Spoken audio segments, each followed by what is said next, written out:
FutureDad 1 Introduction. I was not predicting the future, I was trying to prevent it. Ray Bradbury. Since I, FutureDad, write these essays for my unborn son, let's first address the nature of time.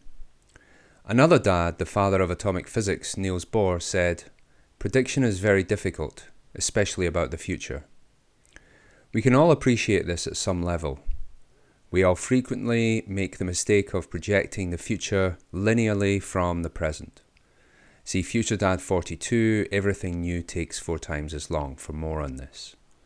Yet even when we know prediction is a foolish practice, and even state out loud that we know, we still indulge it.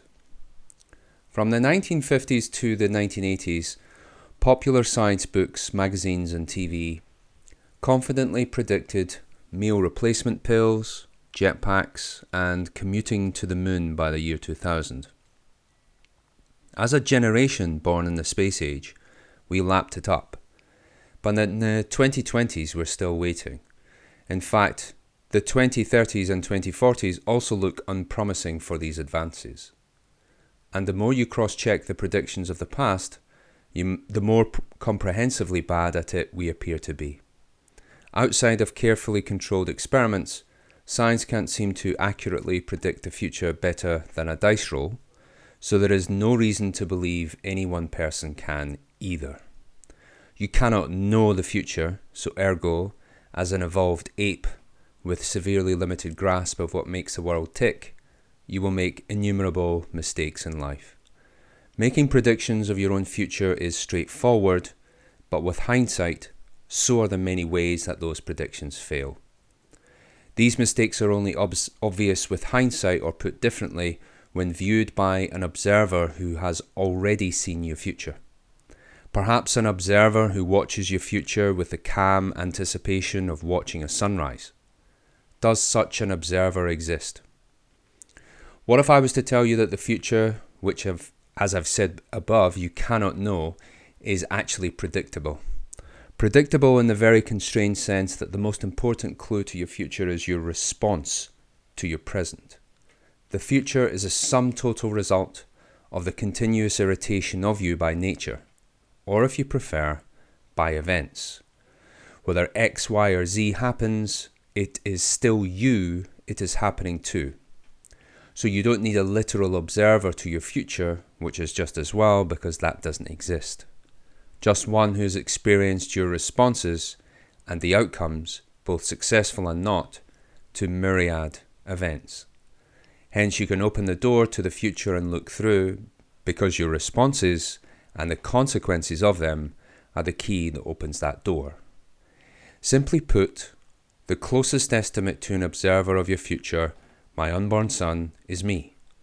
In these essays I will come out of my time and into yours to deliver not tidings of joy, but tidings of truth.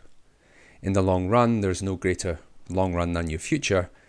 Dedication to the truth is one of the most important yet rarest virtues, and for me, the most satisfying to deliver. Now, to others reading or listening to this, I make no claims to be your best guide to the future. See the essay FutureDad preface for more details. I can only help you by happy accident. If you do find my words useful, then I am grateful. I'm glad you can come on the journey. But FutureDad, you object, there are better observers of the human condition. A good historian could give timeless advice by drawing comparison with popular human triumphs and tragedies of the past. Some learned commentators already do this. What is the study of Shakespeare, after all, than the study of the human condition? So this is a valid claim, but also it is too general and impersonal.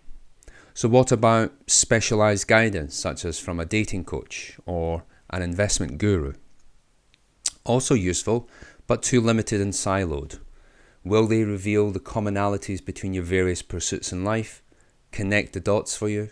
Most likely no. Perhaps most importantly of all, you need someone you can trust to make sense of all that information. Which brings it back to me, your future dad. I want to help you create a fulfilling life. I'm not interested in your likes. I'm not interested in what is easy or convenient. I'm not even interested in you avoiding suffering, because that too will forge the man you need to be.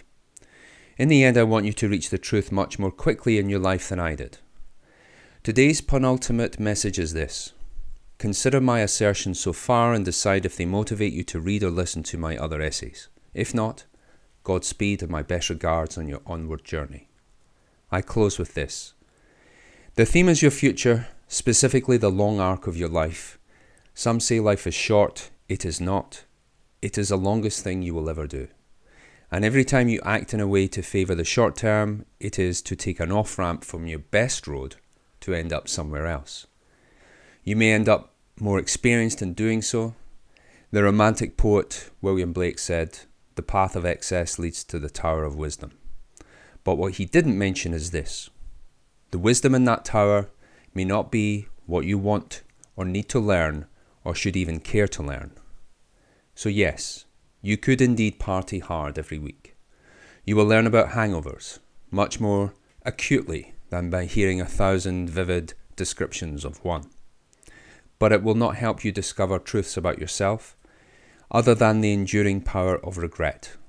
Rather, it will be a long looping journey taking you off your path for an unrecoverable length of time.